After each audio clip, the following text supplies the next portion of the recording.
اور یہاں تک کہ آپ صلی اللہ علیہ وسلم کے سامنے ایک شخص کا جنازہ لایا گیا۔ اس شخص کے اوپر قرضہ بہت زیادہ تھا، لوگوں سے قرض لیا ہوا تھا اور ان کو واپس نہیں کیا۔ تو آپ صلی اللہ علیہ وسلم کو پتہ چلا کہ یہ اس آدمی کا جنازہ ہے جس نے لوگوں کا قرضہ لیا ہوا ہے۔ آپ صلی اللہ علیہ وسلم نے فرمایا کہ اس کو لے جاؤ، میں اس کا جنازہ نہیں پڑھاتا۔ صحابہ سے کہا کہ آپ خود ہی اس کا جنازہ پڑھ لو، میں محمد اس کا جنازہ نہیں پڑھاتا۔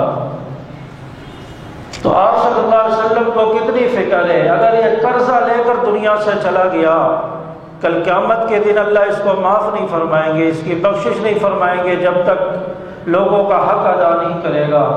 اور قیامت کے دن تو حق ادا کر ہی نہیں سکتا۔ انسان دنیا سے تو خالی ہاتھ گیا ہے، صرف کفن لے کے گیا ہے اور تو کچھ نہیں لے کے گیا، کیسے حق ادا کرے گا؟ اس لیے نبی اس مرنے والے کی فکر کر رہے ہیں اس آخری موقع پر بھی کہ دنیا میں اس کا قرضہ ادا ہو جائے، کل قیامت کے دن میرا یہ امتی پکڑا نہ جائے اور کسی سزا کا مستحق نہ بن جائے۔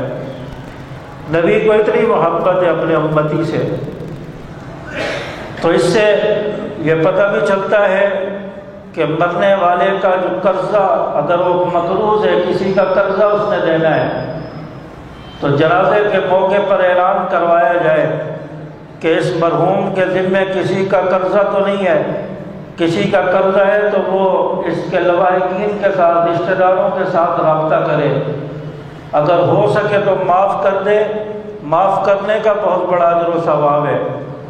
تو اس موقع پر وہ رشتہ داروں سے رابطہ کرے تاکہ اس کے قرضے کی ادائیگی کا بندوبست ہو، قرضہ ادا ہو، مرنے والے کے لیے قیامت کے دن آسانی ہو جائے۔ تو اس لیے نبی دنیا سے جاتے ہوئے بھی اور اس قرض دار کی بھی نبی جو ہے فکر کر کے جا رہے ہیں۔